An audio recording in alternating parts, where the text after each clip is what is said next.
And hi again, everybody. Welcome back to Sports Talk. Doug Miles, Don Henderson with you on another great weekend of sports we just had on a Monday night. I'm here in Florida, and Don, you are as well. Good to have you back down here in the Sunshine State with us after a few months up in Jersey. Yeah, I just left the Jersey Shore, got in here on Friday, and very happy to be back. The weather's been beautiful, as you know, 87 degrees and very low humidity, and great to be out on the golf course. But we've got a great guest to join us on the first segment of the show, so why don't we kick right into that? Yeah, Don, why don't you introduce him? Well, we got Bob Wolff on us, who for so many years worked out of the Washington, D.C. area, and I said to Doug last week when we were doing the show, it would be great to have Bob on to talk about the Washington Senators and what's happened in the nation's capital. It was 1933, the last time they were involved in a championship run. And Bob, welcome to the show. And number two, your heart had to break a little bit when Washington lost to that last inning rally. Oh, it really did. It was a tremendous disappointment to me. I was rooting from afar. I was here in New York, but paying attention to every play, every pitch.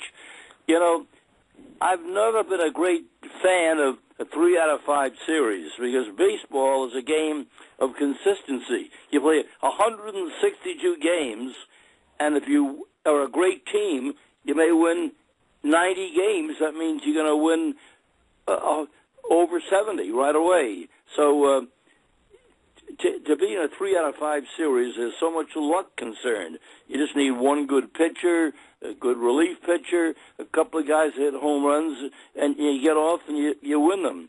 So it's precarious at best. And that precariousness caught up with Washington, which really is a much better team than anybody in the league. Doug? Bob, just for the folks that aren't aware, you did the Washington Senators games for so many years, and it looked as you were doing the games. Did they come close at all to winning? There was no divisions then; it was just the leagues, American and National League. Did you have any seasons where you thought you had a chance? Well, I started doing the games down there actually in 1946, a long time ago. 1947. I became the first television announcer in Washington, started doing the Senators on TV. So I've been around for a long time. But before I started actually doing the play-by-play, in 1945, something very unusual happened in Washington. They found a way to win without putting much money into the ball club because it was sort of an impoverished ball club. Clark Griffith didn't have much money. He was a former baseball player. He saved what he could. He got a couple of people to invest with him.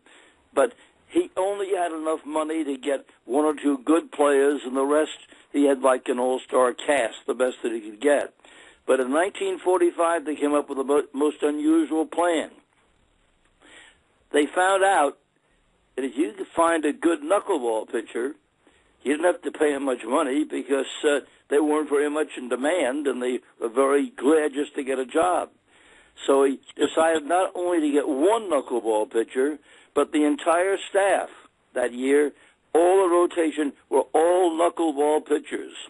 And they were led by a guy named Roger Wolff, no relation, but he spelled his name the same way, W-O-L, 2 Fs. Roger Wolff was there, Mickey Hefner, Dutch Leonard, John Nigling, and these 4 guys get that team to come in second in the league. They lost out by a game and a half, but that was the best team that they had in that century. It was just a fantastic game. And now there's only one knuckleball pitcher in the entire major leagues, and that's the guy pitching for the New York Mets, who had a fantastic season and is in line to be the Cy Young Award winner. But R.A. Dickey. Yeah, but that shows that I think you're exactly right. I think R.A. Dickey is very much in line. There's a lot of conjecture about how he throws his knuckleball a little bit harder than some of the ones that you just mentioned. But I thought the one thing that you said we could embellish upon a little bit, and that would be there were a lot of owners. Mr. Mack, Connie Mack, everybody thought he had a lot of money. He didn't have a lot of money. Mr. Griffith didn't have a lot of money. the St. Louis Browns didn't have a lot of money. Bill Veeck never had a lot of money and owned Cleveland and the St. Louis Browns and a number of clubs. But there were a lot of people that didn't have a lot of money that were in baseball. Well, then the only way they could make money in those early days when I was there was actually through selling tickets and getting as many promotions as they had. They got kids in free for the most part when they could, not whole gangs and the rest. But this was before TV took over. When I started out in 1946 and 47, there was no TV going on of any consequence. In 1947, I played to about 200 television sets. Some wealthy people thought, well, this is a fun experiment. But for 3 years, they never even wrote stories about television in the newspaper columns because nobody believed it would even succeed. But television turned the entire picture around because TV eventually got so many viewers, particularly when they went coast to coast, when you got so many viewers with advertisers wanting to get that great exposure to the public. They made so much money through TV, they didn't start worrying about attendance anymore. And right now, actually, they've made the stadiums smaller, the number of seats. They made the seats more costly, as you know. And as a consequence, little kids are no longer part of the participants in baseball. Kids don't play much baseball anymore because it's become a spectator sport. Doesn't mean you can't find some great young ball players around the country, but basically now they bring a lot of players in from overseas. There are other sports competing for them. But the reason is the prices of the tickets and the television revenue are what really make the game go. And become now, despite the fact that they are more of a spectator sport, they're at their biggest spot making money than ever before in the history of the game. Doug? Bob, I remember when we talked to you about a year and a half ago, you just had the Sportscaster book came out. I read through it, and you talked about when you started doing the television, and you were one of the best at doing the live commercial for the beer, and you were able to pour the beer perfectly to get that head just to hit the mark. That was part of the job back then, wasn't it? Well, that was the precarious part of the job because the advertisers really didn't care that much who won or lost the game. What they cared about is how I poured the beer, or smoked the cigarettes, or the cigars, or whatever. I mean, that's what they graded me on. If I couldn't have done that at least fairly well, I never would have held the job. Well, it's interesting because, whether it was Old Gold, a treat instead of a treatment, or Lucky Strike, or whatever that advertised. I know the Dodgers for years and years and years. It was Old Gold right behind the bullpen down the right field line, and of course Mel Allen for so many years with Valentine and the Valentine Blast and all that. You're exactly right. There was a lot to it, and a lot of it was commercial. When they brought Andre Baruch in to do the game for 1 year, I said, "Holy cow, what's the world coming to?" That's right. Well, at that time, they gave me cigar smoking lessons. They told me not to smoke a cigar like Mel Allen did. He said he put it in the middle of his mouth there, just as if he was sucking a lollipop. They said, let it dangle out of the side of your mouth. Remember one day I was meeting with the advertising guys for dinner, and I was smoking a cigar, and I put it in the ashtray. He said, what are you doing?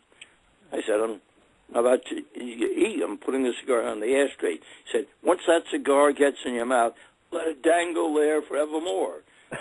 You never take it out. Cigarettes gave me a problem. And I know the first day that I did the commercials down there in Washington, there were no teleprompters then. I just was speaking about how great the suds were and wonderful refreshment. And I was pouring, looking at the camera rather than looking at the beer, and it poured all. It just went foaming all over the glass, all over my clothes, and they had an emergency meeting after the game. What happened to Bob? Is he nervous? Can he pour a beer right? And the only way I saved my job is because somebody said, where did you get the beer from? He said, oh, he brought her up out of the press room. He said, well, no wonder. He said, the beer, if there's hot beer, it just foams when you open, take the cap off. From now on, he needs a refrigerator. That'll save him and save the job. Bob, one other factor you just touched on about the ticket prices and so forth, and I was shocked reading in the Post this weekend that the Yankees were 4,500 tickets short of a sellout, and they were all the way down to $13, $14 by the time the game started on Saturday. And the same thing again on Sunday. They were 3,000 or 4,000 fans short. That's something unheard of, and now the Giants and Jets are in the exact same position. Do you think they've priced themselves right out of the market, these teams? I would think so. I really do. You know, they began to think, wait a minute, how do we make more money? Well, what we need to have more corporate boxes for the big spenders. Basically, the people who have taken over the spending are the corporations. You no longer find owners like Clark Griffith or Connie Mack, as you said, the small people. Now it's corporate stuff, and they do have the money to bring customers to the ball games and stuff like that. So they started making the corporate prices, beautiful suites and so forth, more and more expensive. And nowadays, with so many other people looking to get attractions, basketball has grown big, hockey has grown big, soccer has come along, etc. Now they don't have a complete monopoly on baseball. They're finding it hard to get people to buy all these corporate seats. And some of the smaller cities, they don't have enough big customers as well. So they are struggling, no question. The little guy can't go to the ballpark anymore. You were talking about Clark Griffith and the youngsters, and, you know, when we grew up, and I'm not quite as old as you are, but I'm getting up there, you know, the safety patrols, all the schools brought their kids in. You know, that was really the foundation of building the Philadelphia Phillies and the Philadelphia Athletics at that time, and all the youngsters sort of got into the baseball fever. Now it's almost impossible to have something like that happen. Well, it's baseball, the other sports as well. I know the basketball seats up here have gone up to $1,500 a seat to get in, to some of the exclusive seats.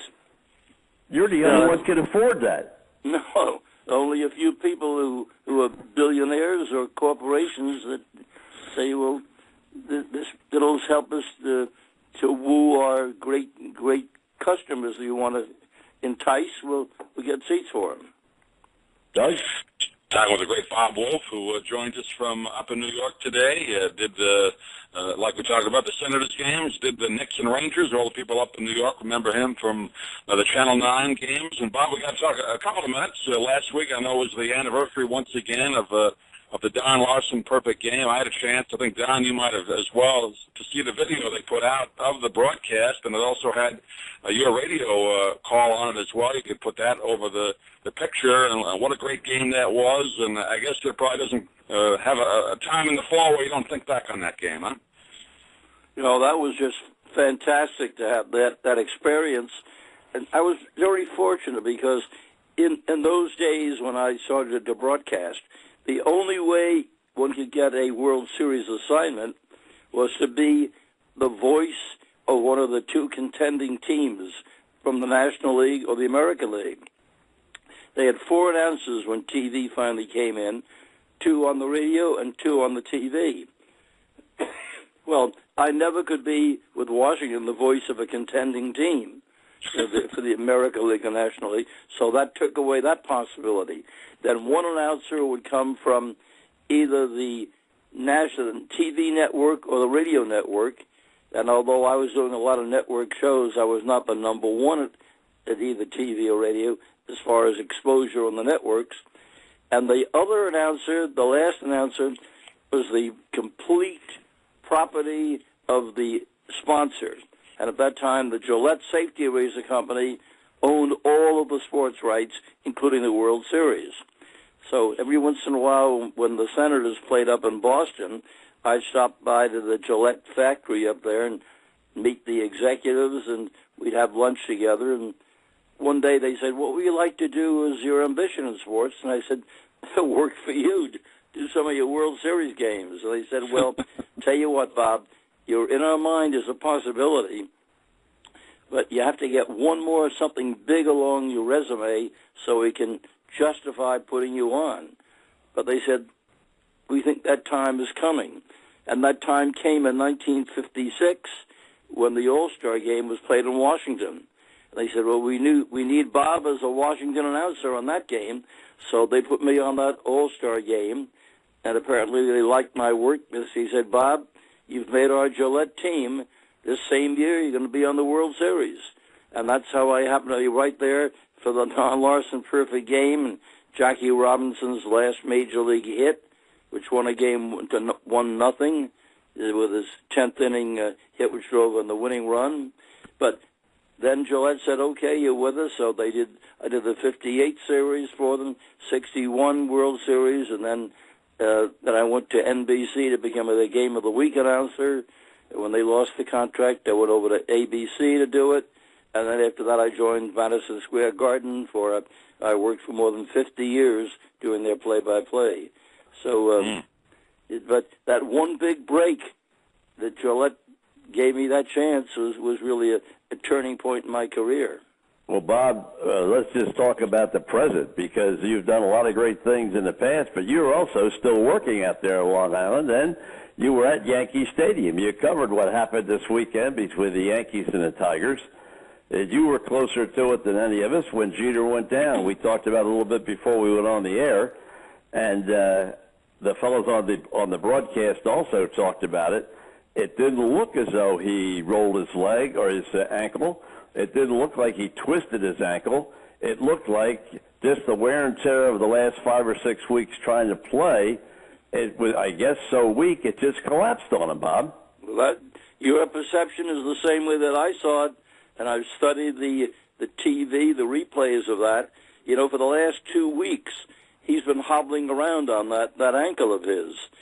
So it's been, and he's also been hit repeatedly with foul balls going down to hit him around that area as well.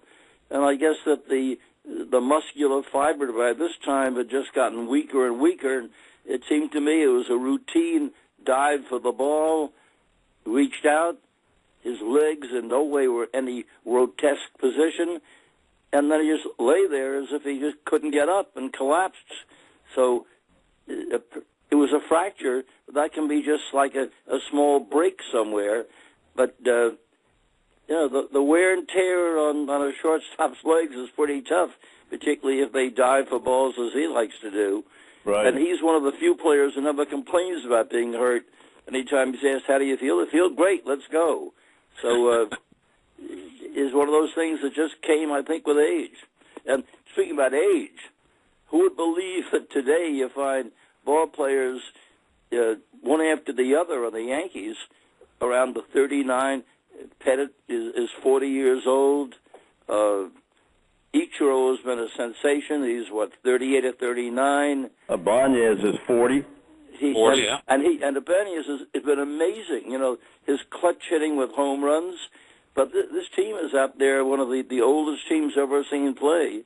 Right. And the amazing thing to me is that age affects some players at that age, and others just seem to, it doesn't wear on them at all. I mean, here's Rodriguez having a deuce of a time looking like a ball player anymore, and other guys like Pettin and well, the ones you just mentioned, of course, are going the best ever.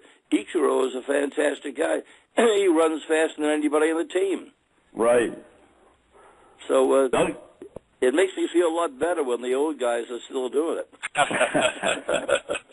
Well, I thought there was something kind of unique over the weekend, Bob and Don. Joe Buck did something I don't remember any other announcer ever doing, a baseball, football doubleheader in the same day out in San Francisco. Did the Giants 49ers game, then took a trolley to do the Giants and Cardinals game that night. You ever did anything like that, Bob? A doubleheader like that?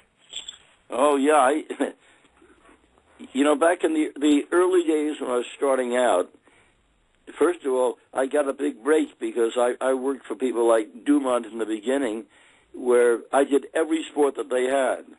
And in fact, I'm the only announcer who's ever done the championships of all the major sports, the World Series, the National Football League Championship. I did the Colts beating the Giants in that game called the greatest football game ever played. I've done the NBA, the Stanley Cup playoffs. So I've been the only one who's done all the championships. And I did it very easily because when people said to me, can you do horse shows? Horse shows, of course. How about dog shows? Oh, I love dogs. You name it. I always said yes.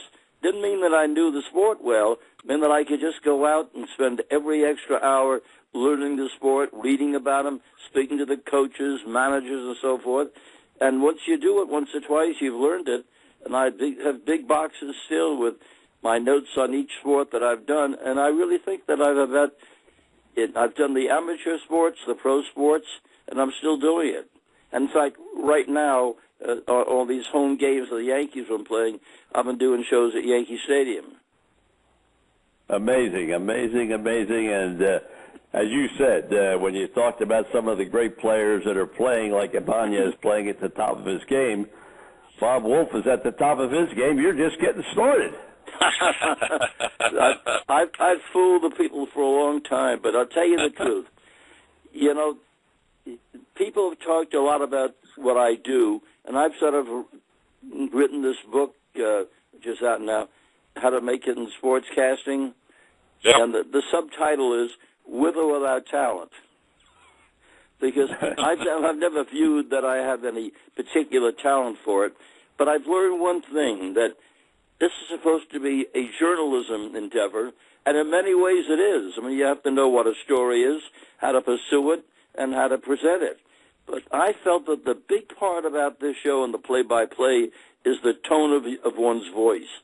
I've spoken of many of my colleagues who are play-by-play guys, and when you speak to them just in normal conversation, in person or on the phone, they say, how are you, Bob? What are you doing? Let's do this.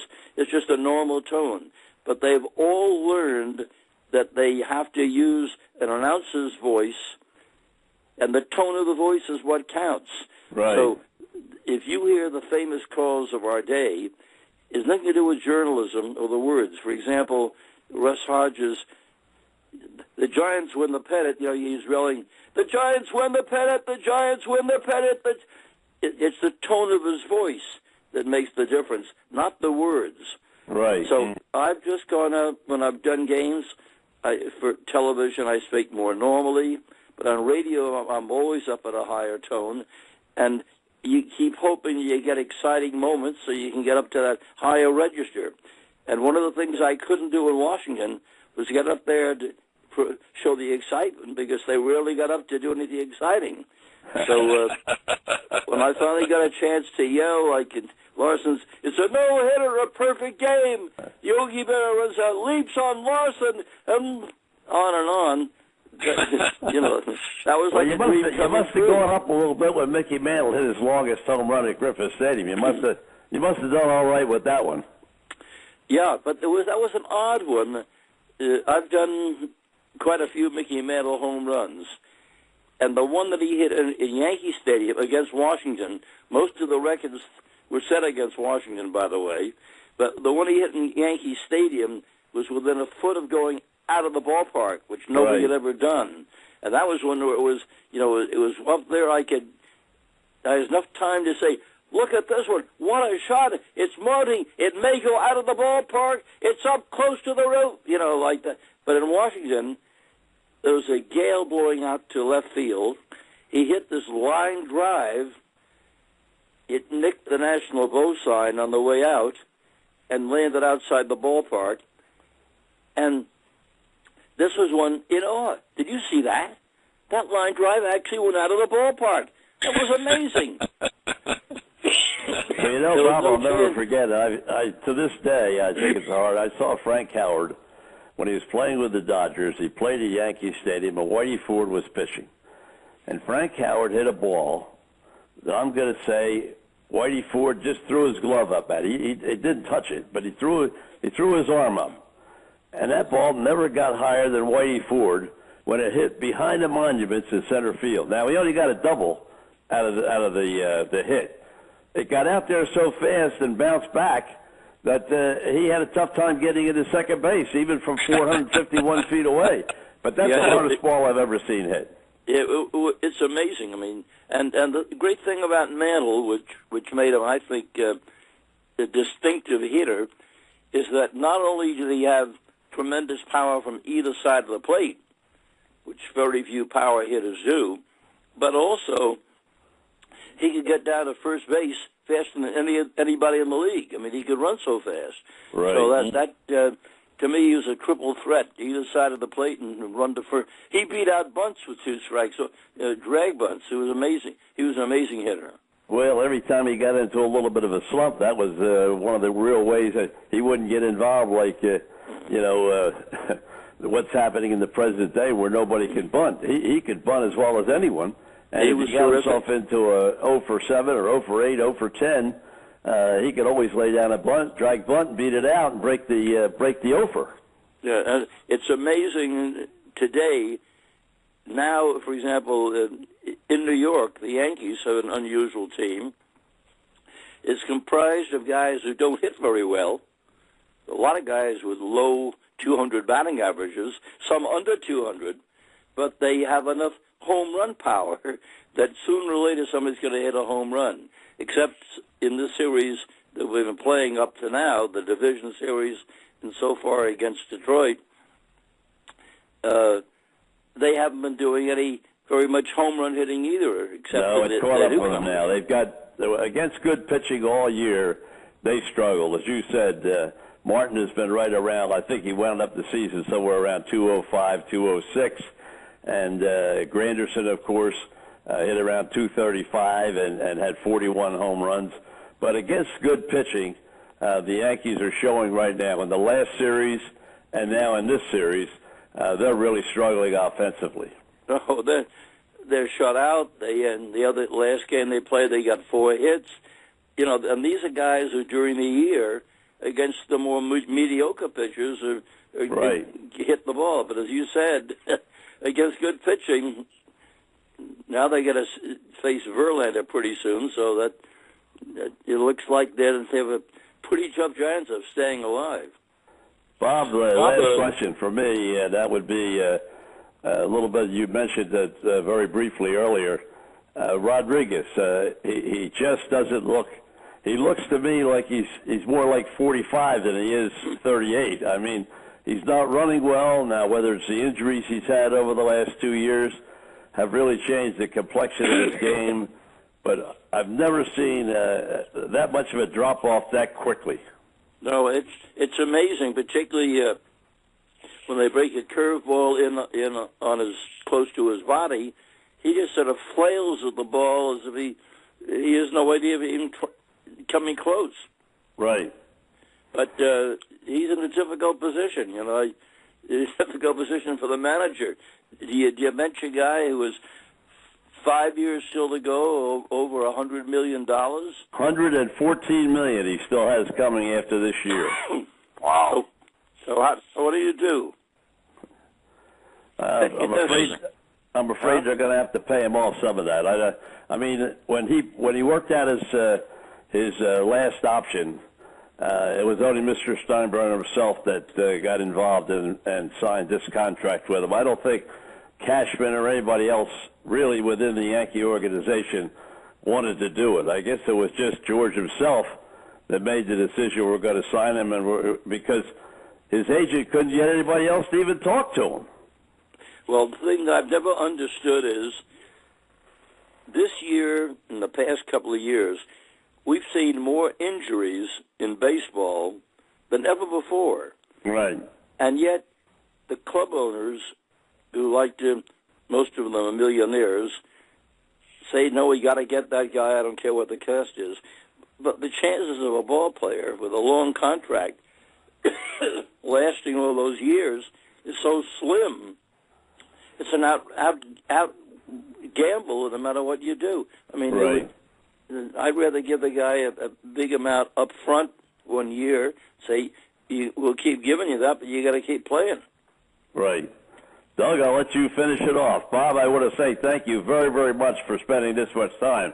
I said we'd go to about 10 or 15 minutes, but we've overdone it with you. I thank you very, very much. Doug? Yeah, thank you, Bob. Always, like you said before, I grew up in New York, watching you with Cal Ramsey on the Knick games and doing the Ranger games and both radio and TV, and of course Long Island, News 12. I think you still do your commentary out there. So great to talk to you again. Well, it's been a treat being with you. So let's do it this way. Ask me again. I'd love to be with you, and I get a big kick, particularly speaking to the folks who are from my friends in Washington. Great. Bob, thank you so very, very much. Okay, guys.